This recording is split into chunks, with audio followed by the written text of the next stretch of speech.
Hello everybody, it is Sam the Reclaimer developer, and as you can tell by my prompt over here, we have wrapped up March. Rejoice. We are starting a new sprint for April, and I wanted to, as I usually do, just make a really quick video going over the status of the game and just see where we are. So just right off the bat, disclaimer, March was not as productive as I would have liked it to be, or rather, it was productive, but just not in the direction that I wanted.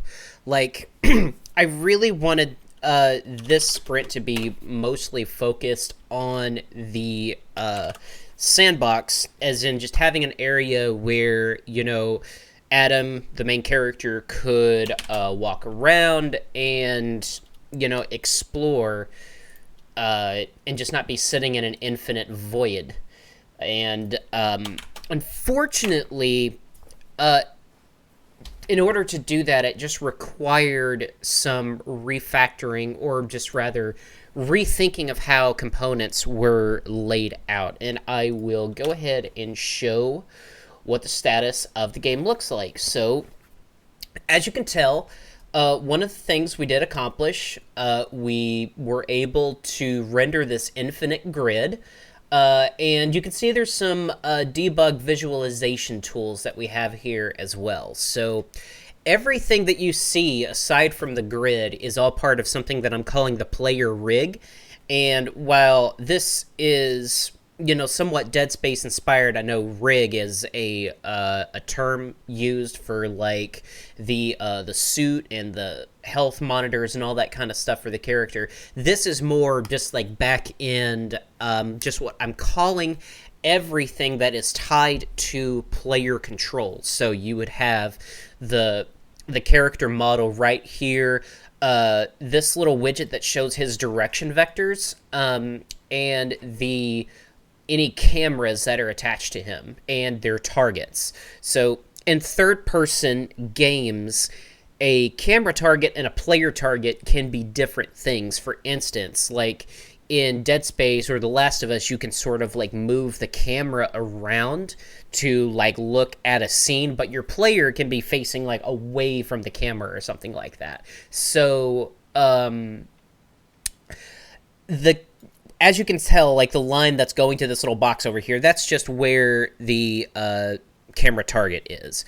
And in OpenGL, the direction vectors they're a little different than what you would think. And in forward, in a positive direction, is back towards the viewport, or rather like towards the viewer's eyes.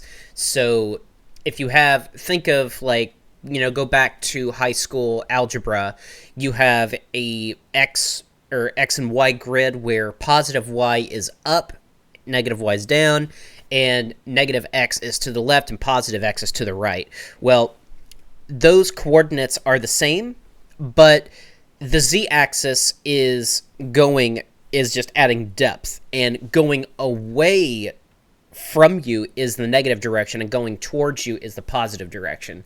It's a little confusing, but it's just something to keep in mind, and that's why this direction vector for Z is pointing towards the monitor, basically.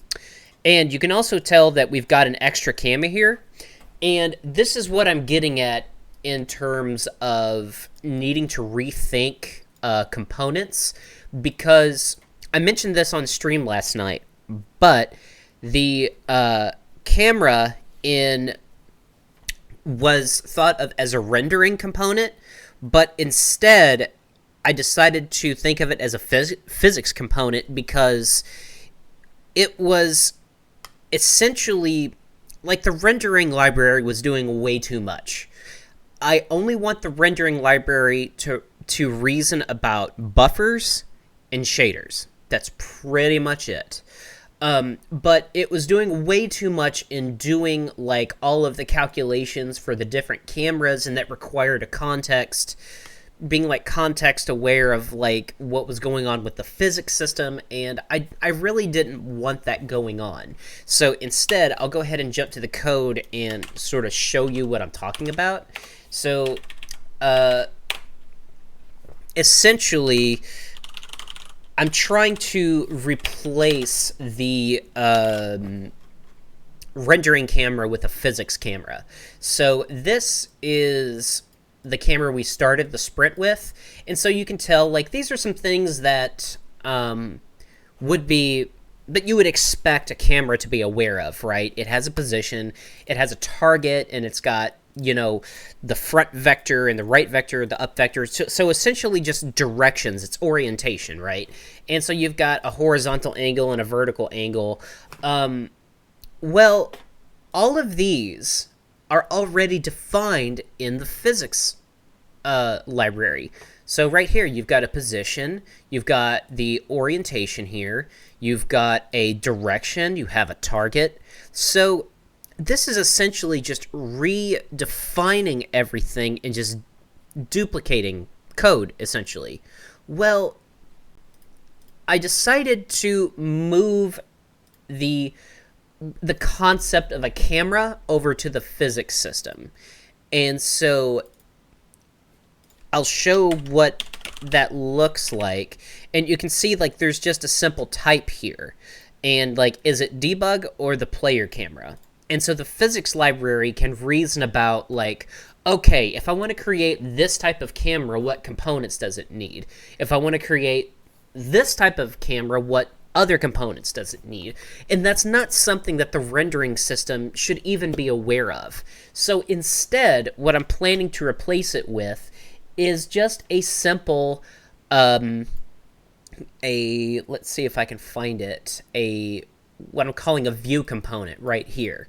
So, which is essentially just redefining the view matrices, and all you have to do is just tell the rendering system, and I'm sorry, I keep pressing these stupid controls when I don't mean to, but there's an API method that I'm exposing to just say, hey, which view do I want to use?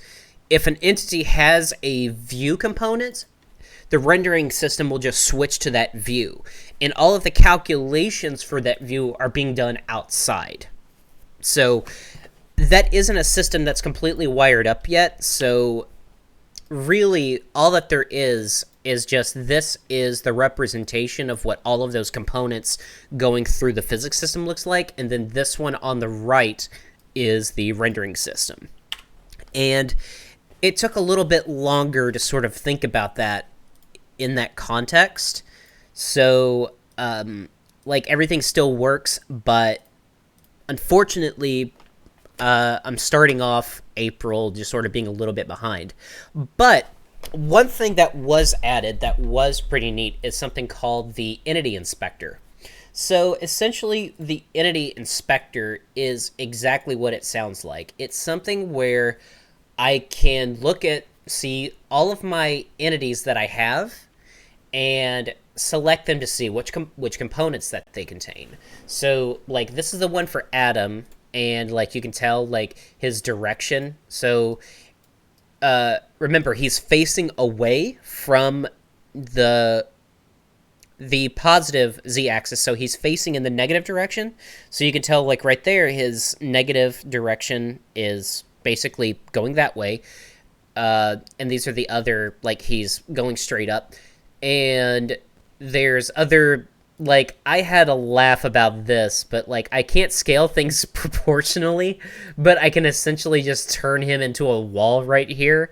But a tool like this was absolutely necessary because, as you could tell by, like, all the components that I've added here, it's getting a little too much to just look at and reason about by, like, if I want to change something, I have to stop the program, make a change in the code, recompile, rerun, and instead I can just move things, like I can pitch them forward or backward and stuff like that. And it's a way for me to debug, like, is there something wrong with how these components are tied together. And I actually did find a bug that I probably wouldn't have been able to. Let's see. I think this right here is just a simple bug with the UI. Okay, so let's say if I move Adam on the positive x-axis, and then I go to orientation, I want to yaw him a little bit, like turn him left or right. Once I start doing this, notice he's rotating about the origin still.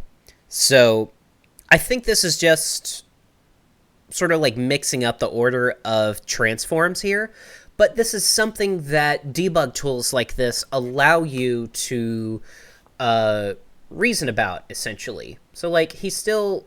and now it's almost like the pitch has now become rolling and stuff like that. So this sort of shows you what... You know, if there's issues like that with... just sort of how transforms are being done. And notice he's moving all about the place, but his direction's not changing.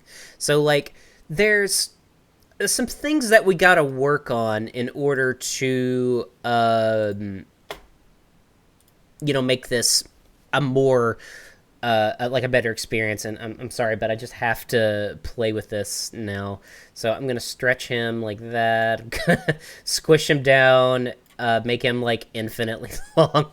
I had a really good laugh about that. But essentially, that is the overall status of the game. And let me go ahead and pull up the schedule, and I'll talk about how things are going to be done a little differently. I think... let me pull up my different profile here. But things are going to be a little different. I really wanted to have him moving with the controls and the player rig moving all about the place. But things are going to have to be done a little bit differently. So let me go ahead and close this and sort of get out of the code. And we'll just look at the schedule here. So the sandbox and the physics library, we've got a physics library. We've got, like, the infinite grid for the basics sandbox, but there's some things that just have to be fixed. And before I can properly move on to collision detection. So there's a potential that thread pulling and work queues might be postponed to another time, because...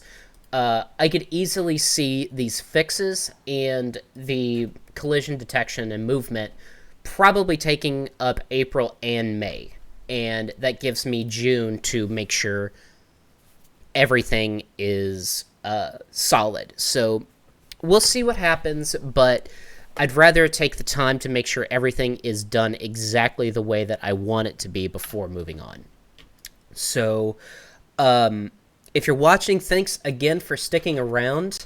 And, yeah, I just wish I had a little bit more to report at this time.